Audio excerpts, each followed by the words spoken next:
To continue with the video that I did last week where I showed you all the green textures that I have in stock, and many of them are sold out already. It just goes to prove how quickly this stock turns over and how difficult this process is to keep current. But I want to show you what I have in stock right now for Y wools, or what I call yellow and orange. So the inventory numbers all start with Y. So let's get started, and I'll show you what I have in stock.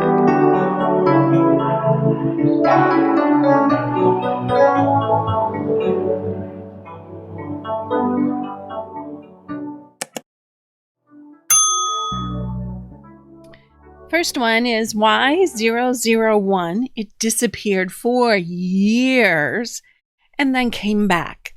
So it's slightly different than the original, but this was my favorite all-time yellow.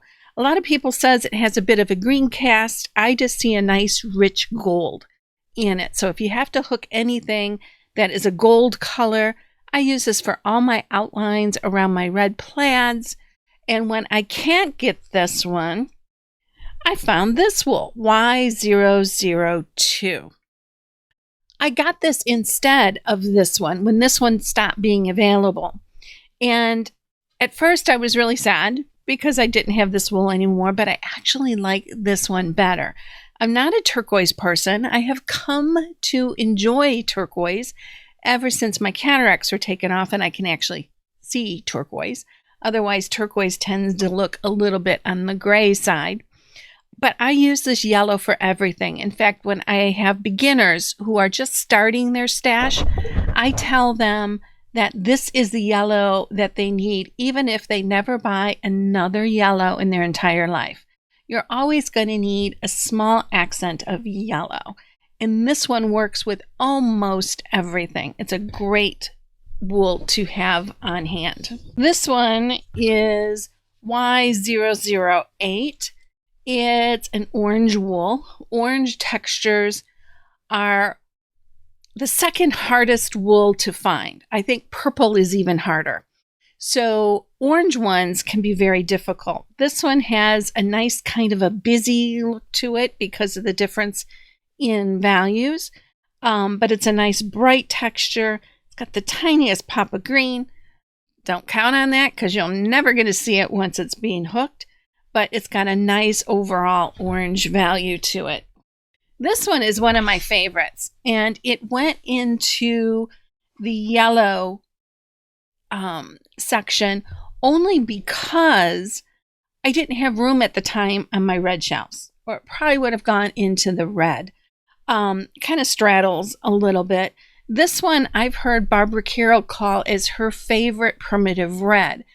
And I've seen her use it for flags and for anything primitive that you want red. It's really easy to work with. I use this wool here in Woman with Baby. The darker parts of the woman's skin, that is all hooked with this particular wool. Y017, again, another favorite of mine. It's a dull gold, and it's dark enough that it lives comfortably with almost everything. I love this for centers, particularly for sunflowers, things along that line. It's a great addition to a wool. Like, say, if you're going to do a double outline, I would outline one row with this, and then the second outline with that, and then maybe fill with red. Let me change this to black and white, and you can see how this particular wool is a little bit darker than what this wool is. It's a great way to kind of blend into the darker red values. Y018. This is one that is fun to hook with because you end up with several different colors. So if you're hooking a soft primitive pumpkin, this would be great for that. I use it in flowers all the time. I've even used this in some cases for fields in a fall scene. So this is a great one. Kind of the same colors as the one before. Let me put the other one back up here. I guess not quite. It matches one of the others. I don't remember which one it is. But it has this nice open plaid. Hooks up beautifully. Gives you a lot of options if you overdye wool. There's a lot of different colors that you can put over this. I would use this to hook fields. I would put it in florals. Any place where you need a soft, sort of muted orange color. This is one of the few bright textured wools out there. Those are hard to find. Also, most of the textured wools tend to be on the dull side. Y022. This one is bright. It is cheery. If you want a yellow that comes out and knocks you in the face, this would be the yellow for it. I find in my own hooking, I use this wool only as a strip. I rarely fill with it because I think it's too much intense yellow. I think it comes forward too much, but it's a great wool to have in your arsenal because something like this is incredibly difficult to find. One of my absolute favorite orange plaids. This one is so happy and so cheery. I used it with a student. She hooked an Easter rug, and the bunny had like a suit jacket or a what do they call those? Some kind of a jacket on, and she used this to hook the jacket, and it was absolutely delightful. We used another wool that I no longer have in stock as the darker part of it, and it was the perfect combination. So if you want a colorful orange plaid, this would be a good one. Y24, I think of this as antique yellow check. So it hooks up very dull, lives very comfortably with almost everything. You could use this for fields. You could use this in florals, and I sound like a broken record with this stuff. But I've put it in leaves and have done all that kind of thing with it. This would also make a nice dirt road. If you're unsure how something's going to hook, make sure you hook your texture sampler and see what it actually looks like hooked. You'll then be able to come up with even more places to use this wool. This is a busy little plaid. Again, this is something that's perfect for the centers of flowers, particularly for sunflowers. But I use this again also in a field. If I want a little bit of an interest going on, I might penny dye another part of it. So I also have a darker version of it. Gives me more options to what I'm hooking it with. This wool, every time I suggest it to a student in a workshop, I sell out of it. If no one uses it, it never ever gets hooked. This hooks up wonderfully and it looks so interesting. You can use it for a tree in the fall. You know, if you've got these kinds of colors going on. I've used it all the time in flowers. You can put it in leaves. It's just a great versatile wool using these particular colors. Also a great candidate for overdying. Put a little bit of red over this, or blue, or even green, and it is so special. Definitely an antique gold. If gold, antique, and primitive is your color palette, this is the gold for you. Some subtle variations. It's not a solid, but it doesn't distract in any way, and it looks very dull. I've used this recently in a video. Here it is up against a dark background. This wool here is my favorite Y002. So between the two of them, they make up this lettering. The wools are mixed together. This one is one of a kind. You don't see wools like this too often. I love to overdye this one, Y29. And I love to overdye it because then I end up with all these different colors in that same colorway. It might be hard to find something unless you're doing like spring flowers or something along that line to use the wool as is. But as is, I did use one section of it, like these blocks right in through here. I used those in a sky mixed with B31, which you'll see on the blue video.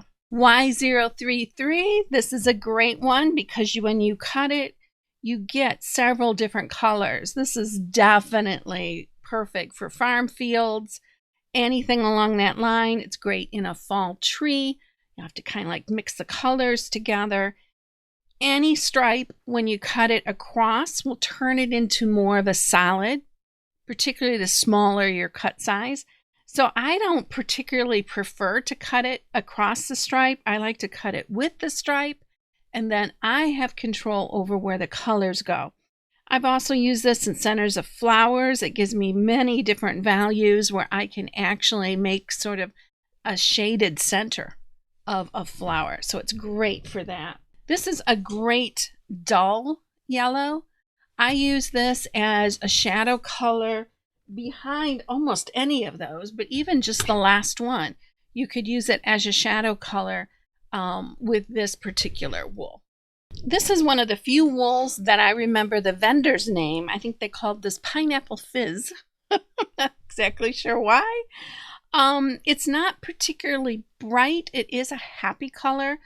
It is brighter than some of the other golds, but it lives very comfortably in all my textures that I work with on a regular basis. Again, this can be used anywhere you're going to use a dull gold.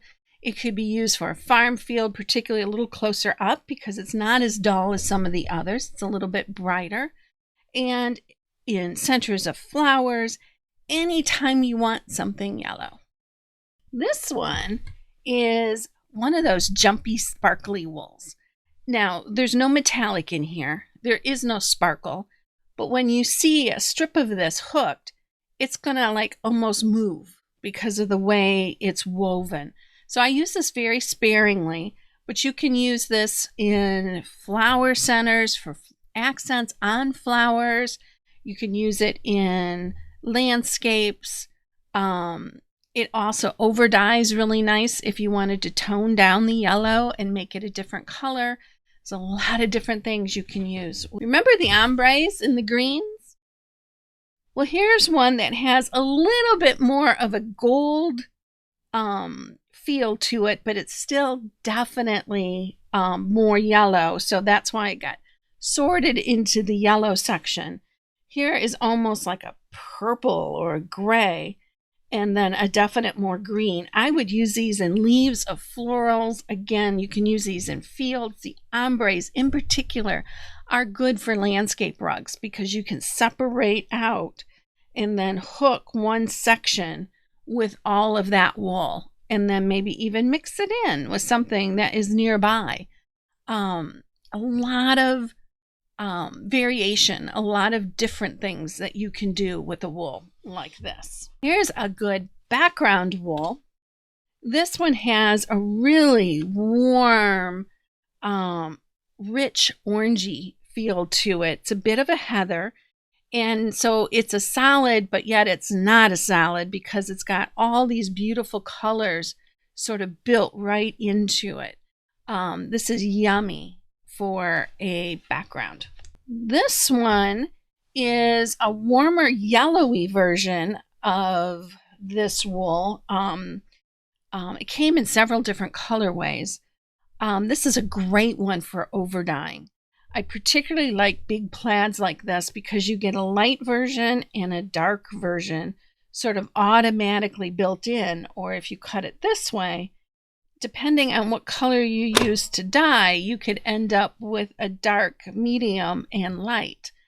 But they're all related, so they're all going to live very nicely together. Here's a fun wool. I would use this all day in flowers. And you can kind of break it down. The selvage runs this way. So you're going to end up with a dark stripe, a lighter yellow stripe, and then a more blue stripe. I would use this for a fall tree particularly if the blue you end up using is very close to this value, it would be perfect. It would give little spots of the blue and then give you the gold in the brown. But I would use this in flowers and anywhere you need this kind of a color. Here's a herringbone. You know how I feel about herringbones. I love herringbones. This would be great for an animal. This one doesn't have an inventory. I've only ordered originally a very small quantity of these. It's called Muffin Mix. And this one is so interesting in that it's got a little bit of gray or blue in there. But you have to look at it super, super close in order to see it. So what you're going to see on a normal basis is you might not ever even notice any of that. You're just going to see a nice sort of a medium, dull, orangey brown. And that's great with any animal, particularly if you're mixing it with white fur. In the white fur, you have a transition of another herringbone that coordinates with this. Then you've got the secret sauce to make any animal super easy to hook. But this could be a dirt road, it could be a building, it could be a roof, it can be pretty much whatever you want to end up this color. This one does not have a number. I have just this one wool. So if you want it, you'll have to get in touch with me in advance to let me know that you're interested in it and is it still available. I don't have a number for it. Let's call this one Cindi Y001. And if you're interested in this one, again, get in touch with me before you order it because it will not be on the inventory sheet. This one, same thing, is not on the inventory sheet. We will call this one Cindi Y002. It's got a tiny bit of a turquoise thread in it, a little bit, bunch of light, a little bit of a darker value. You can use them side by side to shade something. So if you have a flower, this would be great for the petal because you could do one side of the petal in a slightly darker value, and that'll help to separate the petals of your flower.